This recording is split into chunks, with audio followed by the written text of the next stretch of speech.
Game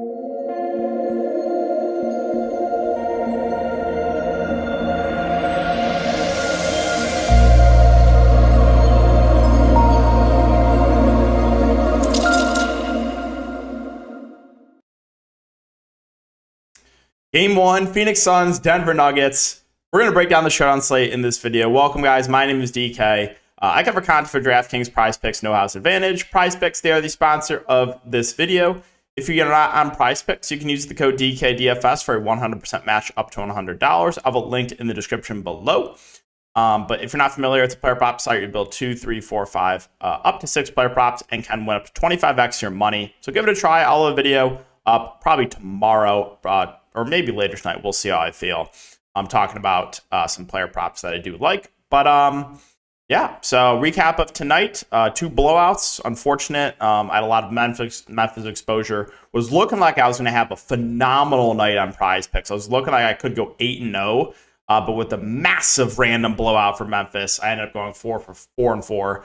Again, it could have been a huge night, but I have no regrets with the way that I played. Just nothing you can do about Memphis not hitting a shot. Not going to overreact. Just is what it is, you know? So, yeah, that's the recap of everything. And let's talk about the showdown slate. So, this will be a shorter video, as you guys know, just the showdown. So, will be like I said, not a super long video. But let's talk through these rotations for each of these teams. So, for Phoenix, last game, you did have a campaign come back. He played like a couple minutes in the second quarter, but that was it. So you got the starting 5 of Paul, Durant, Craig, Ayton, Booker. You had Okogie come off the bench. He played a lot of minutes. Landry Shamet played a bit. Biyombo played a bit. And then you got a little bit of run for Damian Lee. So, you know, the Suns still could mess around with their rotation. Like, could you see like one of Ross or Warren? Sure, it's possible. They could go a lot of different ways with this bench rotation. But basically, the guys I'm pretty confident will play are obviously the starting 5, plus Okogie, plus Biyombo is the backup 5. So looking at the top end guys here for Phoenix, you have Booker and Durant. Booker's been playing out of his mind recently. 68, 57, 78 fantasy points over the last 3 games. And the positive with the Phoenix Suns is they play their starters huge minutes. I think if I had to pick between the two, I'd give the slight edge to KD over Booker. But Booker has really been lighting it up of late. So obviously the top 2 guys are great plays. They're going to play, you know, low 40s minutes in Booker and Durant. And then in the mid-range, I think Chris Paul and DeAndre Ayton are very safe plays. I'm expecting high 30s minutes from Chris Paul, a guy that can stuff the stat sheet. Doesn't really have a massive ceiling anymore, playing alongside KD and Booker, but still a relatively high floor. And then DeAndre Ayton, if he stays out of foul trouble, I think he's going to play mid-30s minutes. The issue is he's going to be going up against Nikola Jokic, and Ayton is foul prone. So there is some concerns there, which is why I think a guy like Bismack Biyombo is an interesting value play. You know, most of the time he's just going to play like 12 minutes backing up Ayton, but you get the game where Ayton picks up 2 quick ones, could get extended run for Biyombo. But yeah, assuming Ayton stays out of foul trouble, I think he's also safe. I think of the 2, Paul is safer because you have the foul risk with DeAndre Ayton. And then the 2 wings, Okogie and Craig. You know, Craig did only play 17 minutes last game. Okogie played really well. Assuming they start Craig again, I think both on average probably play mid-20s minutes, and both are going to look pretty similar to me in Okogie and Craig. That one will kind of come down to ownership. If one's picking up a lot more ownership than the other, I might just lean the other. Now, if Okogie starts and move him back in the starting lineup, then I think I do prefer Okogie. If it's Craig that starts, I think it's basically 50-50 with those 2. And then the rest of the bench, it's just tough. Like Campaign, he only put a couple minutes in the second quarter. I'm not confident he plays. You saw a little bit of run for Damian Lee. I'm not confident he plays.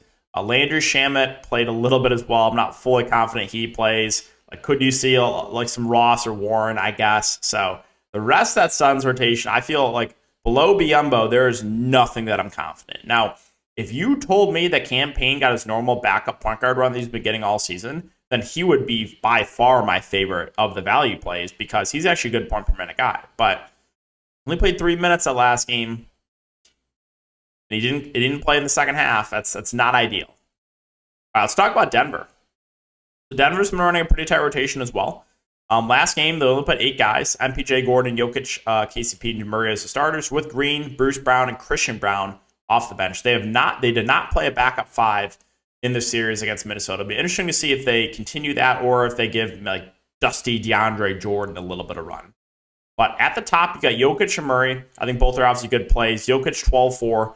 I think he's going to play close to 40 minutes, assuming no foul trouble. So there's nothing really for me to say about Jokic. He's a great play if you can afford him. But again, we have a salary cap, so I think Jamal Murray actually is a bit more optimal to get to of the two Denver stars at 9.4 as opposed to Jokic at 12.4. But that doesn't mean I dislike Jokic. I just think it's easier to get to Murray at that price point. And for that reason, I really, really like Jamal Murray.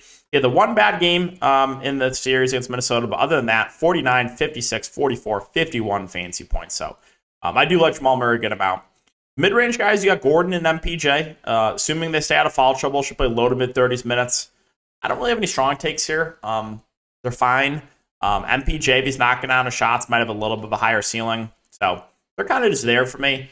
Filler plays, I would say. I'm not going to start my lineup with Gordon or Michael Porter Jr., but if I'm building out my lineup, and I have like 7.3K remaining, then yeah, I'm fine landing on Gordon, or I'm fine going to Michael Porter Jr.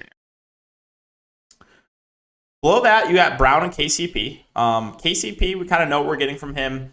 Most of the time, he's going to play low to mid-30s minutes. He did deal with some foul trouble last game, but if he's knocking down shots, he can get you there. But he's not going to do a ton other of the peripheral stats. Bruce Brown, 5K, should play 25 to 30 minutes.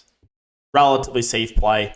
So, and then you got Jeff Green for value. I mean, he's going to most likely play 15 to 20 minutes. He's really bad point per minute, but Gordon has been pretty foul prone. And usually if like one of those wings gets in foul trouble, it's Green that comes in. So yeah, he's fine. It's not an exciting play. And then you probably do see a little bit of Christian Brown. He did play every game so far, or every game in that Minnesota series, but most of the time he's probably going to play about 10 minutes, which makes it tough to prioritize him. And then I'm not confident that anyone else plays. Could you see one of these dusty backup bigs get a little bit of run? Sure. Like DeAndre Jordan, I think, played a little bit in that Minnesota game, 4 minutes here, 6 minutes here.